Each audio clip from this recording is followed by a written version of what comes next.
ఓం శాంతి 6-10-2023 మధురమైన పిల్లలు, స్మృతిలో ఉండేందుకు ఎటువంటి అభ్యాసం చేయండంటే ఇక అంతిమంలో ఒక్క తండ్రి తప్ప ఇంకెవ్వరూ గుర్తుకు రాకూడదు. ప్రశ్న: ఏ ఒక్క శ్రీమతాన్ని పాలన చేయడం ద్వారా పిల్లలను మీరు అదృష్టవంతులుగా అవ్వగలుగుతారు? జవాబు: తండ్రి శ్రీమతం ఏమిటంటే పిల్లలు నిద్రను జయించేవారిగా అవ్వండి. ఉదయం యొక్క సమయం చాలా బావుంటుంది. ఆ సమయంలో లేచి తండ్రినైన నన్ను స్మృతి చేసినట్లయితే మీరు అదృష్టవంతులుగా అయిపోతారు. ఒకవేళ ఉదయమే లేవకపోతే ఎవరైతే పడుకుంటారో వారు పోగొట్టుకుంటారు. కేవలం పడుకోవడం మరియు తినడమే అంటే అది పోగొట్టుకోవడమే. అందుకే ఉదయాన్నే లేచి అలవాటు చేసుకోండి. పాట: నీవు నిద్రించి రాత్రిని పోగొట్టుకున్నావు.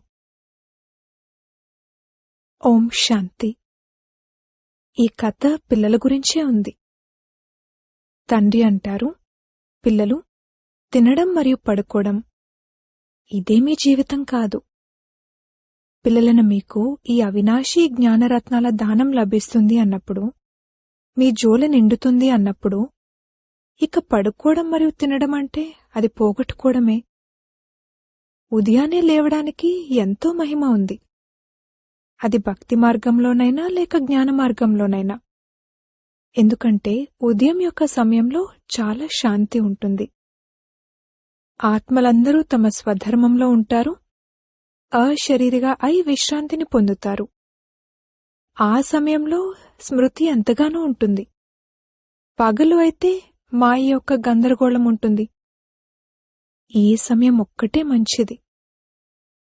ఇప్పుడు మనం గవ్వ నుండి వజ్రం వలె అవుతున్నాము. మీరు నా పిల్లలు, నేను మీ బిడ్డను అని తండ్రి పిల్లలతో అంటారు. తండ్రి బిడ్డగా అవుతారు. ఇది కూడా అర్థం చేసుకోవాల్సిన విషయం. తండ్రి తమ పిల్లలకు వారసత్వాన్ని ఇస్తారు. అలాగే నేను వ్యాపారిని కూడా. గవ్వతుల్యమైన మీ తనువు, మనసు ఇవన్నీ పైసకు కొరగానివి. వారు మీ పాతవన్నింటినీ తీసుకుని మళ్లీ మీకే ట్రస్టీగా సంభాళించమని చేస్తారు. మీరు బలిహారం అవుతాను అని జన్మ జన్మాంతరాలుగా పాడుతూ వచ్చారు. మాకైతే ఒక్కరే, ఇంకెవ్వరూ లేరు. ఎందుకంటే అందరూ ప్రేయసులే. కావున ఒక్క ప్రియుణ్ణే తలుచుకుంటారు.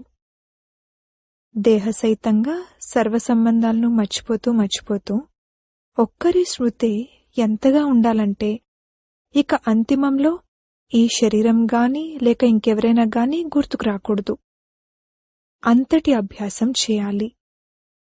ఉదయం సమయం చాలా మంచిది. ఇది మీ సత్యాతి సత్యమైన యాత్ర. వారైతే జన్మ జన్మాంతరాలుగా యాత్రలు చేస్తూ వచ్చారు, కాని ముక్తినైతే పొందలేదు. కావునవి అసత్యమైన యాత్రలైనట్లు కదా. ఇది ఆత్మికమైన మరియు సత్యమైన ముక్తి మరియు జీవన్ముక్తుల యాత్ర. మనుషులు తీర్థయాత్రలకు వెళ్ళినప్పుడు అమర్నాథ్, బద్రీనాథ్ మొదలైనవి గుర్తుంటాయి కదా.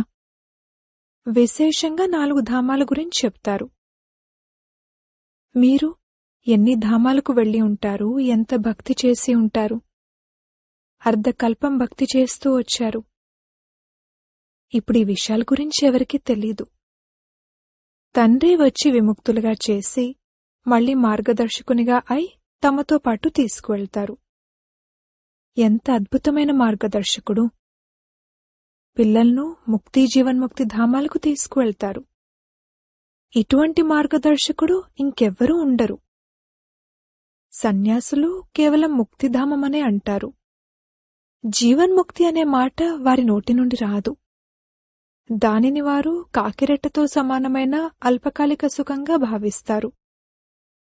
తండ్రి దుఃఖహర్త సుఖకర్త అని పిల్లలను మీకు తెలుసు. ఓ తల్లి, తండ్రి, మీకు మేం పిల్లలుగా అయినప్పుడు మా దుఃఖాలన్నీ దూరమైపోతాయి. అర్ధకల్పానికి మేం సుఖవంతులుగా అయిపోతాము. ఇది బుద్ధిలో ఉంటుంది కదా. కానీ వ్యాపార వ్యవహారాలు మొదలైన వాటిలోకి వెళ్లడంతో మర్చిపోతారు. ఉదయాన్నే లేవరు. ఎవరైతే పడుకుంటారో వారు పోగొట్టుకుంటారు. తప్పకుండా మనకు వజ్రతుల్యమైన జన్మ లభించిందని మీకు తెలుసు. ఇప్పటికీ ఒకవేళ నిద్ర నుండి ఉదయాన్నే లేవకపోతే వారు అదృష్టవంతులు కారు అని భావిస్తారు. ఉదయాన్నే లేచి అతి ప్రియమైన తండ్రిని, ప్రియుణ్ణి స్మృతి చెయ్యరు. అర్ధకల్పం నుండి ప్రియుడు దూరమయ్యారు, మరియు తండ్రిని మీరు మొత్తం కల్పమంతా మర్చిపోతారు. మళ్లీ భక్తి మార్గంలో మీరు వారిని ప్రియుని రూపంలో మరియు తండ్రి రూపంలో తలుచుకుంటారు. ప్రేయసి ప్రియుణ్ణి కూడా తలుచుకుంటుంది, వారిని తండ్రి అని కూడా అంటారు. ఇప్పుడు తండ్రి సమ్ముఖంగా ఉన్నారు కావున వారి శ్రీమతంపై నడవాలి. ఒకవేళ శ్రీమతంపై నడవకపోతే పడిపోతారు. శ్రీమతం అనగా శివ్ బాబా యొక్క మతము. ఎవరి మతం లభిస్తుందో మాకేం తెలుసు అని అనకూడదు. వీరిచ్చే మతానికి కూడా వారే బాధ్యులు అని అర్థం చేసుకోవాలి. ఏ విధంగానైతే లౌకికంలో పిల్లలకు తండ్రి బాధ్యులు, కొడుకు తండ్రిని ప్రత్యక్షం చేస్తాడు. ఈ బ్రహ్మతనువు కూడా తండ్రిని ప్రత్యక్షం చేస్తుంది. ఇతను అల్లారు ముద్దు బిడ్డ. మేము ఎవరి మతంపై నడుస్తున్నాము, డైరెక్షన్లు ఎవరిస్తున్నారు అన్నది తెలియని మంచి మంచి పిల్లలు చాలామంది ఉన్నారు. బాబానైతే స్మృతి చేయరు. ఉదయాన్నే లేవకపోతే, స్మృతి చేయకపోతే వికర్మలు కూడా వినాశనం కావు. బాబా అంటారు, నేను ఇంత శ్రమిస్తున్నా కూడా కర్మభోగం నడుస్తూనే ఉంటుంది. ఎందుకంటే ఇది ఒక్క జన్మ యొక్క విషయం కాదు కదా, ఇవి అనేక జన్మల లెక్కాచారాలు. ఈ జన్మలోని పాపాలను చెప్పినా సరే సగం కట్టవ్వగలవు అని డైరెక్షన్ లభించింది. ఇది నాకు తెలుసు మరియు ధర్మరాజుకు తెలుసు అని తండ్రి అంటారు. పాపాలు ఎన్నో చేసి ఉన్నారు. ధర్మరాజు గర్భజేల్లో శిక్షల్ని ఇస్తూ వచ్చారు. ఇప్పుడైతే మీరు పురుషార్థం చేసి వికర్మలు వినాశనం చేసుకున్నట్లయితే తర్వాత గర్భమహల్ లభిస్తుంది. అక్కడ మనుషుల చేత పాపాలు చేయించేందుకు మరియు శిక్షలు తినవలసి వచ్చేందుకు మాయ ఉండదు. అర్ధకల్పం ఈశ్వర్య రాజ్యం ఉంటుంది, అర్ధకల్పం రావణ రాజ్యం ఉంటుంది. సర్పం యొక్క ఉదాహరణ కూడా ఇక్కడిదే. దీనిని సన్యాసులు కాపీ చేశారు. ఎలాగైతే తండ్రి భ్రమరం యొక్క ఉదాహరణ ఇస్తారు. భ్రమరం పురుగులను తన ఇంటిలోకి తీసుకొస్తుంది. మీరు కూడా పతితులను తీసుకొస్తారు. తర్వాత వారిని కూర్చోబెట్టి శూద్రుల నుండి బ్రాహ్మణులుగా తయారు చేస్తారు. మీ పేరు బ్రాహ్మణి. ఈ భ్రమరం ఉదాహరణ చాలా బాగుంది. ప్రాక్టికల్గా చాలామంది వస్తారు, కానీ కొందరు అపరిపక్వంగా ఉండిపోతారు, కొందరు కుళ్ళిపోతారు, కొందరు సమాప్తమైపోతారు. మాయ చాలా పెద్ద తుఫాన్లు తీసుకొస్తుంది. నిజానికి మీరు ప్రతి ఒక్కరూ హనుమంతులు. మాయ ఎన్ని తుఫాన్లు తీసుకొచ్చినా మనం బాబాను మరియు స్వర్గాన్ని ఎప్పుడూ మర్చిపోము. బాబా గడియ గడియ అప్రమత్తంగా ఉండండి అని చెప్తారు. మనుషులు తీర్థయాత్రలకు ఎదురుదెబ్బలు తినేందుకు వెళ్తారు. ఇక్కడైతే ఇంకెక్కడికి వెళ్లరు. ఒక్క తండ్రిని మరియు సుఖధామాన్ని స్మృతి చేస్తూ ఉండాలి. మీరు తప్పకుండా విజయాన్ని ప్రాప్తి చేసుకునేవారు. దీనిని బుద్ధియోగ బలం, జ్ఞానబలం అని అంటారు. స్మృతి చేయడం ద్వారా శక్తి లభిస్తుంది, బుద్ధి తాళం తెరుచుకుంటుంది. ఒకవేళ ఏదైనా నియమ విరుద్ధమైన నడవడికను నడిచినట్లయితే వారి బుద్ధితాళం మూసుకుపోతుంది. మీరు ఒకవేళ ఇలా చేసినట్లయితే డ్రామానుసారంగా బుద్ధితాళం మూసుకుపోతుంది అని తండ్రి అర్థం చేయిస్తారు కూడా. అప్పుడిక వికారాల్లోకి వెళ్ళకండి అని ఎవరికీ చెప్పలేరు. నేను ఇన్ని పాపాలు చేశాను అని లోపల మనసు తింటూ ఉంటుంది. అజ్ఞాన కాలంలో కూడా మనసు తింటుంది. మరణిస్తారు, ఆ తర్వాత క్షమించమని వేడుకుంటారు. మళ్లీ చివర్లో అన్ని పాపాలు ఎదురుగా వస్తాయి. గర్భజైల్లోకి వెళ్లిన వెంటనే శిక్షలు మొదలవుతాయి. చివర్లో తప్పకుండా గుర్తుకొస్తాయి. కావున ఇప్పుడు తండ్రి అంటారు, మీరైతే క్షమాపణ వేడుకోవడం కాదు, మీరు పాపాలు చేయకండి. జైలు పక్షుల వలె ఉంటారు కదా, మీరు కూడా జైలు పక్షుల వలె ఉండేవారు. ఇప్పుడు బాబా గర్భజైలు శిక్షల నుండి విడిపిస్తారు. తండ్రినైనా నన్ను స్మృతి చేసినట్లయితే పాపాల శిక్షల నుండి విముక్తులైపోతారు, మీరు పావనులుగా అయిపోతారు అని అంటారు. ఒకవేళ మళ్లీ పడిపోతే చాలా పెద్ద దెబ్బ తగులుతుంది. మొదటిది అశుద్ధ అహంకారము, ఆ తర్వాత కామం, క్రోధం. కామం మహాశత్రువు. ఇది మీకు ఆది మధ్యాంతాలు దుఃఖాన్నిస్తూ వచ్చింది. మీరు ఆది మధ్యాంతాలు సుఖం కొరకు పురుషార్థం చేస్తారు. కావున పూర్తి పురుషార్థం చేయాలి. ఉదయాన్నే లేవలేము అని అంటారు. అప్పుడు పదవి కూడా ఉన్నతమైంది పొందలేరు. దాసదాసీలుగా అవ్వాల్సి ఉంటుంది. అక్కడేమీ పేడ ఎత్తడం మొదలైనవి చేయవలసి ఉండదు. పాకివారు ఉండరు. ఇప్పుడు కూడా విదేశాల్లో నౌకర్లు మొదలైన వారిని పెట్టుకోరు. దానంతటదే శుభ్రమైపోతుంది. స్వర్గంలో మురికి ఏమీ ఉండదు. ఇకపోతే చండాలులు, దాసదాసీలు మొదలైన వారు ఉంటారు. తండ్రి పిల్లలను మీకు అన్ని రహస్యాలను అర్థం చేయిస్తారు. మీ బుద్ధిలో మొత్తం రాజధాని అంతా ఉంది. మీరు డ్రామాను అర్థం చేసుకున్నారు. మొట్టమొదట ముఖ్యంగా ఈ చక్రాన్ని అర్థం చేయించాలి. ఇప్పుడు ప్రారంభోత్సవం కొరకు గవర్నర్ మొదలైన వారిని పిలుస్తారు. కావున పిల్లలకు డైరెక్షన్ లభిస్తుంది. ప్రారంభోత్సవం చేయించే కన్నా ముందు వారికిలా అర్థం చేయించండి. భారత్ శ్రేష్టాచారిగా ఉండేది, ఇప్పుడు మళ్లీ భారత్ భ్రష్టాచారిగా అయ్యింది. భారత్ యొక్క పూజ్య దేవీ దేవతలే మళ్లీ పూజారి మనుషులుగా అయ్యారు అని. ఇది తప్పకుండా అర్థం చేయించాలి. అప్పుడు వీరు సృష్టిచక్రం యొక్క రహస్యాన్ని అర్థం చేయిస్తున్నారు అని వారు స్వయం కూడా చెప్పాలి. ఎవరికైతే ఇది తెలుసో వారిని త్రికాలదర్శులు అంటారు. మనుషులై ఉండి ఒకవేళ డ్రామా గురించి తెలుసుకోకపోతే ఇంకెందుకు పనికొస్తారు? బీకేల పవిత్రత చాలా బాగుంటుంది అని చాలామంది అంటారు. పవిత్రత అయితే అందరికీ నచ్చుతుంది. సన్యాసులు పవిత్రంగా ఉంటారు, దేవతలు పవిత్రంగా ఉంటారు. అందుకే కదా వారి ముందు తల ఉంచుతారు. కాని ఇది వేరే విషయం. పతిత పావనుడు ఒక్క పరమాత్మే అవ్వగలరు. పతితుల నుండి పావనులుగా మానవ గురువులు తయారు చేయలేరు. ఇది అర్థం చేయించాలి. దయచేసి ఈ విషయాన్ని మీరు అర్థం చేసుకోండి.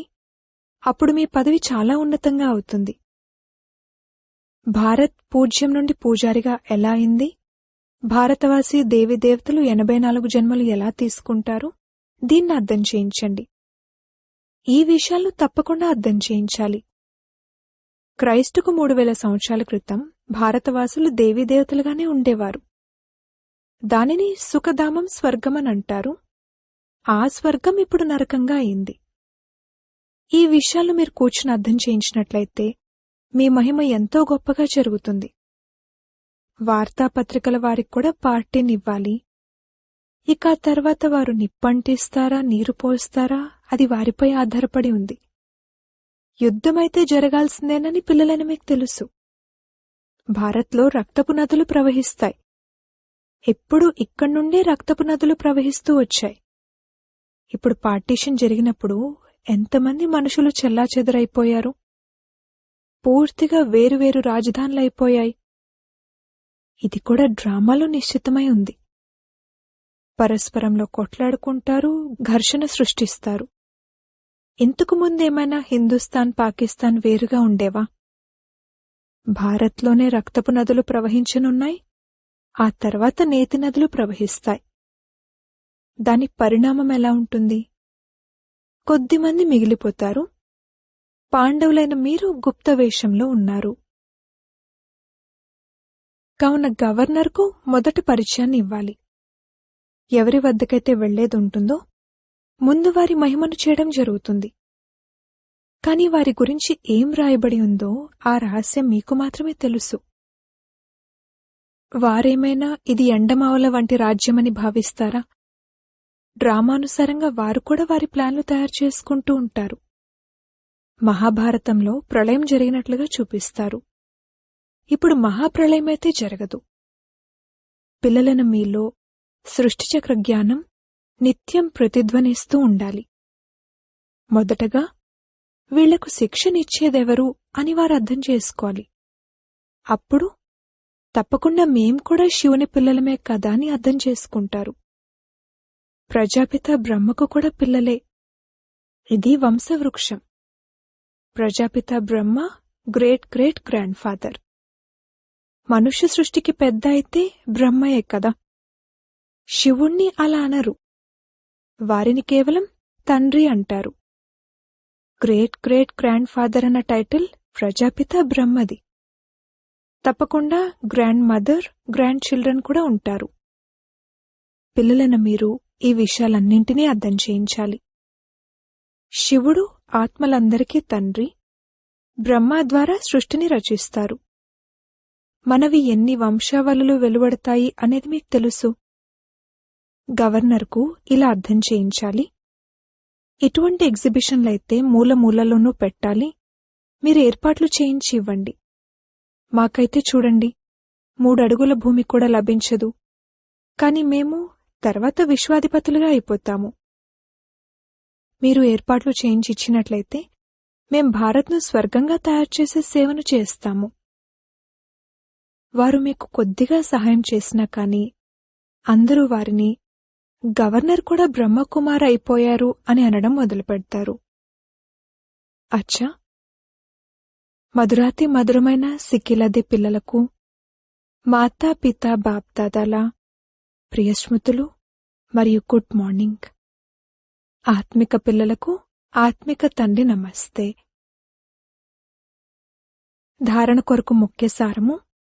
మొదటి పాయింట్, గవ్వతుల్యమైన తనువు, మనసు, ధనములేవైతే ఉన్నాయో వాటిని తండ్రిపై బలిహారం చేసి తర్వాత ట్రస్టీగా సంభాళించాలి. మమకారాన్ని తొలగించివేయాలి. రెండవ పాయింట్, ఉదయమే లేచి తండ్రిని ప్రేమగా స్మృతి చేయాలి. జ్ఞానబలం మరియు బుద్ధియోగ బలం ద్వారా మాయపై విజయాన్ని పొందాలి. వరదానము, దృష్టి ద్వారా శక్తిని తీసుకునే మరియు శక్తిని ఇచ్చే మహాదాని వరదాని మూర్తభవ. మున్ముందు వాణి ద్వారా సేవ చేసే సమయం లేక పరిస్థితులు లేనప్పుడు వరదాని మహాదాని దృష్టి ద్వారానే శాంతి యొక్క శక్తిని, ప్రేమ, సుఖం మరియు ఆనందాల శక్తిని అనుభవం చేయించగలరు. ఏ విధంగా జడమూర్తులు ఎదురుగా వెళ్ళినప్పుడు వారి ముఖం ద్వారా వైబ్రేషన్లు లభిస్తాయి, నయనాల ద్వారా దివ్యత్వం యొక్క అనుభూతి కలుగుతుంది. అయితే మీరు చైతన్యంలో ఈ సేవను చేశారు కావుననే జడమూర్తులు తయారయ్యాయి. అందుకే దృష్టి ద్వారా శక్తిని తీసుకునే మరియు ఇచ్చే అభ్యాసం చేయండి. అప్పుడు మహాదాని వరదాని మూర్తులుగా అవుతారు. స్లోగన్, ఫీచర్స్లో, ముఖ కవళికల్లో సుఖం, శాంతి మరియు సంతోషం యొక్క మెరుపు ఉన్నట్లయితే అనేకాత్మల ఫ్యూచర్ను, భవిష్యత్తును శ్రేష్టంగా తయారు చేయగలరు. ఓం శాంతి.